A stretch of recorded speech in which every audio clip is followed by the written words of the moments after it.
Madam President, 5 years ago this Saturday, my hometown of Las Vegas endured one of the darkest days in its history. On a beautiful autumn evening, the Route 91 Harvest Music Festival was interrupted when a gunman showered the concert with bullets from a high-rise hotel room. Those who were at the festival, including my niece, at first thought the gunshots were fireworks, but they soon realized that something much more deadly was unfolding. 58 people lost their lives that night, and 2 more have died in the years since the attack.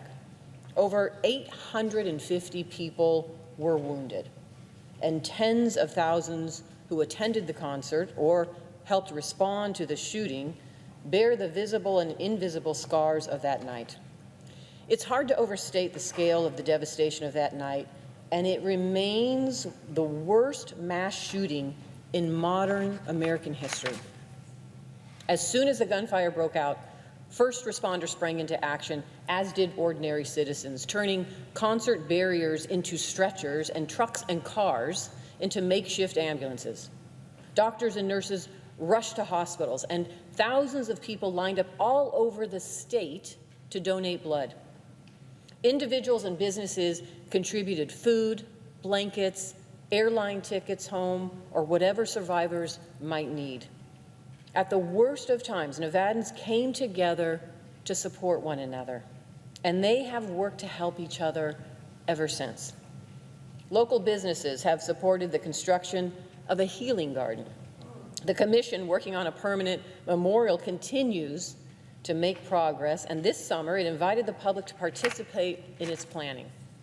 And scholarship funds and activity groups continue their work to support the children of victims and survivors. And this weekend in Las Vegas, thanks to the work of the Vegas Strong Resiliency Center, bereaved families, survivors, first responders, and community members will light lanterns together to honor the strength, the light, and resilience of the Las Vegas community. The fact is, though, that trauma leaves its marks. Many of those touched by the Route 91 attack say that the shooting created a permanent before and after for them. It fundamentally changed their lives. And America has seen far too many of these mass attacks, from Orlando to San Jose, Parkland to Buffalo. More recently, of course, this summer saw the horrific shooting in Uvalde, Texas, of 19 students and 2 teachers. In the wake of Uvalde, Route 91 survivors, Gina and Marissa Morano, came to see me. Their sisters, whose experiences at the festival inspired them to work for change.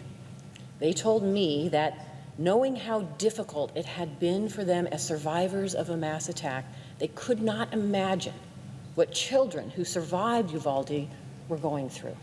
And so they were in Washington to call once again for change.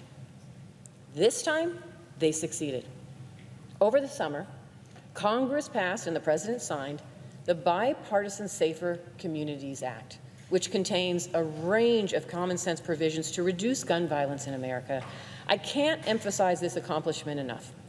People thought that passing bipartisan gun safety legislation was impossible.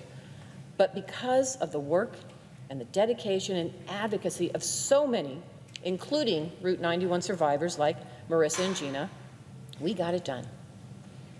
I'm especially proud that I was able to help secure enhanced background checks for those under 21 years of age, as well as additional mental health funding that is needed in our schools. Many survivors will be the first to say the work isn't finished yet. That was a first step. We still have more to do, and I agree with them. They're going to continue to push for common sense reforms, and I will support them, as I always have. Because these shootings are just devastating for whole communities, we have to do something. I know for many in Las Vegas and all over Nevada, this week especially, will bring difficult reminders of that dark day 5 years ago.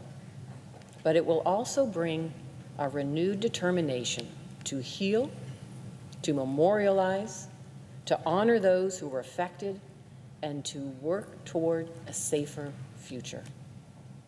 Madam President, I will continue to stand with my hometown and with those survivors, not only in Nevada, but across the country, and to do everything that I can to work for the same goals that they care about. Thank you, and I yield the floor.